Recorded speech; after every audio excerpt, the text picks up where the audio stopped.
Welcome to Worldwise Podcast, Tech Talk, the podcast where we explore how technology is transforming our world. I'm Alex. And I'm Jordan. Today, we're diving deep into the world of collaborative robots, or COBOTS as they're called, and what they mean for the future of work. We'll explore real examples from around the globe, from Seoul's robot cafes to German automotive plants.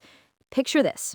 You walk into a bustling restaurant in Tokyo, and instead of a human server approaching your table, a sleek robot glides over, bows politely, and takes your order with perfect precision.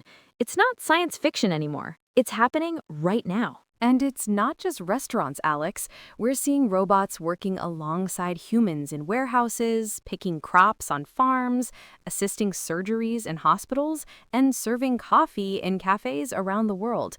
The age of collaborative robotics isn't coming, it's already here, and it's reshaping how we think about work itself. We'll also tackle the big questions.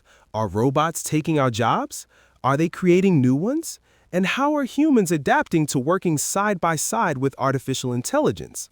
Plus, we'll take you inside a fascinating case study, a Melbourne ramen shop that's completely reimagined how restaurants can operate with robotic assistance. So let's start with the basics. Alex, what exactly are collaborative robots? Great question, Jordan. Think of traditional industrial robots, those massive caged machines you see in car factories that work in isolation from humans. Cobots are the complete opposite. They're designed specifically to work safely alongside people without barriers or cages. Right, so they're built with safety as the top priority. Exactly. They have advanced sensors that can detect human presence and immediately slow down or stop if someone gets too close. They're also much smaller, lighter, and more flexible than traditional robots. For example, in German automotive plants, cobots work right next to human assembly workers, helping with tasks like installing car parts or quality inspection. That's fascinating. And I've read about pharmaceutical labs in Denmark where cobots are handling delicate procedures alongside lab technicians. Yes, the precision and consistency they bring to those environments is incredible. But here's what really gets me excited. We're seeing cobots in completely unexpected places. There's this ramen shop in Melbourne that we'll talk about later, where a cobot doesn't just serve food, it actually engages with customers, remembers their preferences, and has become part of the dining experience itself. Wow, that sounds like something straight out of a sci-fi movie. But I know a lot of our listeners are probably thinking, okay, this sounds cool, but what does this mean for jobs? Are we looking at mass unemployment? That's the million-dollar question, isn't it? The reality is more nuanced than the headlines suggest. Yes, some jobs are being automated away, but we're also seeing entirely new categories of work emerge. Take Seoul, for instance. There are now dozens of robot cafes where the main draw isn't just the novelty, but the efficiency and consistency.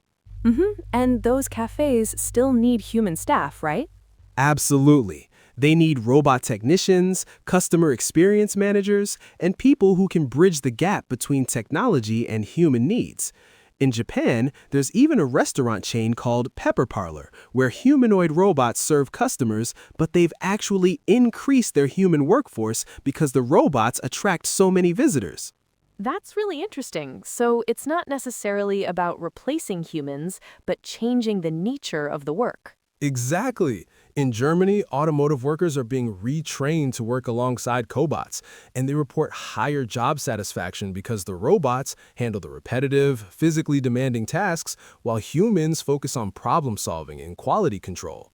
Meanwhile, in India's tech sector, we're seeing a boom in robotics engineering jobs.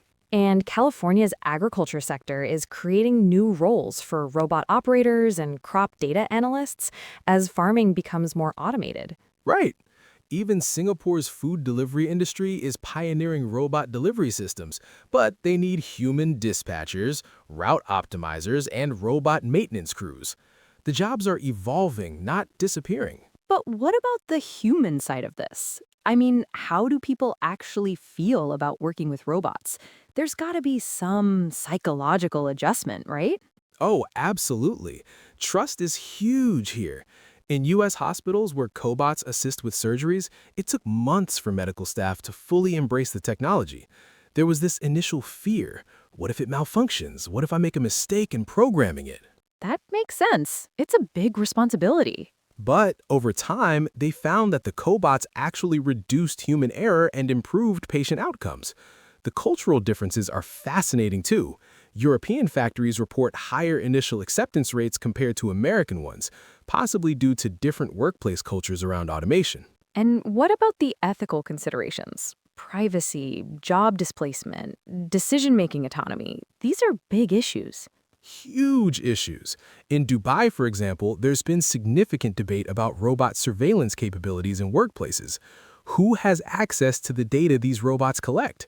In Lagos, where delivery robots are being tested, there are concerns about job displacement in a region where employment is already challenging. Those are really valid concerns that need to be addressed as this technology scales. Now, you mentioned earlier that Melbourne ramen shop. Can you tell us more about that? How does a small restaurant actually implement this kind of technology? This is such a great example because it shows how cobots can work in small businesses, not just big corporations. The owner, Sarah, started with a single cobot that she named Ramen-chan. The robot handles food preparation, precise noodle portioning, consistent broth temperature, exact cooking times. Okay, so it's handling the technical aspects of cooking. Exactly. But here's the interesting part. Sarah found that having consistent, high-quality food allowed her human staff to focus on customer interaction and creative menu development. The restaurant actually became more personable, not less. Customers come specifically to watch Ramen-chan work, and it's become a conversation starter. That's so cool. So the robot became part of the restaurant's identity rather than just a tool. Exactly.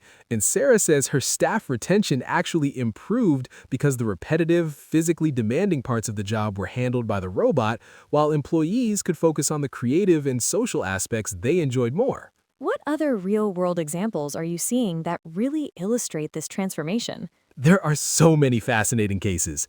In Seoul, for example, there's a cafe called Bot and Bean, where robotic baristas can make over 90 different coffee drinks. The owner tells me they've actually hired more humans since introducing the robots because customer volume tripled.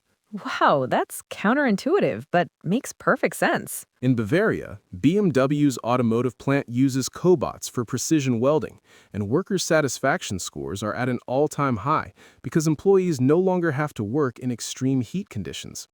Meanwhile, in Western Australia, sheep farming operations are using cobots for wool processing, which has allowed farmers to expand their operations while reducing repetitive strain injuries among workers. That's amazing. And what about in tech manufacturing? Shenzhen's electronics factories are probably the most advanced. They use cobots for micro-component assembly, working alongside humans who handle quality control and complex problem solving. The interesting thing is that human workers report feeling more skilled and valued because they're doing higher-level tasks. And I saw a story about delivery robots in Nairobi. Yes, that's a perfect example of how cobots are adapting to local conditions. The delivery robots in Nairobi are designed to navigate challenging terrain and work with human couriers who handle the more complex delivery situations. It's created a hybrid system that's more efficient than either humans or robots working alone. So where is all this heading? What can we expect to see in the next decade? The predictions are pretty mind-blowing. The World Economic Forum estimates that by the 2030s, collaborative robots will be as common in workplaces as computers are today. We're looking at cobots that can understand natural language, recognize emotions, and adapt their behavior based on human moods and preferences. That sounds both exciting and a little unsettling. I think that's a healthy reaction. In Tokyo, there are already prototype cobots being tested in elderly care facilities that can recognize when someone is feeling sad and respond appropriately.